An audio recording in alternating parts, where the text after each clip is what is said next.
On the same day that a Kent County murder case is finally taking some steps towards a conclusion, we're learning that this may just be the beginning as a lawsuit attempts to put blame on a number of different agencies. We're talking about the case of Jacqmain. Today, he entered a no-contest plea on second-degree murder, accepting his responsibility for the brutal stabbing and murder of Mark Moore 2 years ago. But tonight, we have learned that Moore's family believes that Jacqmain is not the only party that they believe contributed to Mark Moore's death. 24-Hour News 8 Steve Kelso is live at the Kent County Courthouse. Steve. Yeah, good evening, Brian. This is a copy of that lawsuit filed by Moore's widow, Jacqmain. She makes some very strong allegations in it against Motel 6 and a host of mental health care providers. There are no monetary amounts listed in it, but she is seeking compensation for her husband's loss. The court finds the defendant guilty but mentally ill. And just like that, it was over. No more delays, no more efforts to establish Jacqmain's competency to take part in his own defense. No contest, sir. Jacqmain enters a no contest plea, and Judge James Redford accepts it.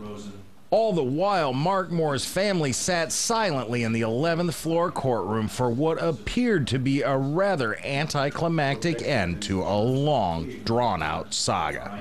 But 9 floors below in the circuit court clerk's office, this lawsuit was beginning to ripen. It's filed by Jacqmain Moore that alleges a series of missteps that Moore and her attorneys say played a role in Mark Moore's death. First, to Motel 6 that, quote, breached its duty to provide a safe and secure premises by failing to respond to complaints about Jacqmain. Got punched. Those complaints surfaced at his preliminary exam when witnesses said that Jacqmain was taking shots at patrons with a make-believe gun, pouring water on people's heads, and singing that he was Popeye the Sailor Man. Then to a host of mental health professionals, including one that served in a supervisory role in Jacqmain's case.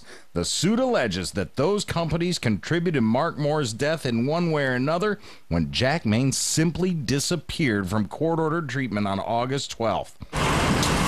The suit maintains that had those organizations done their job, Jacqmain would not have had the opportunity on August 18th to brutally stab and murder Mark Moore, an innocent business traveler, a father, and a husband.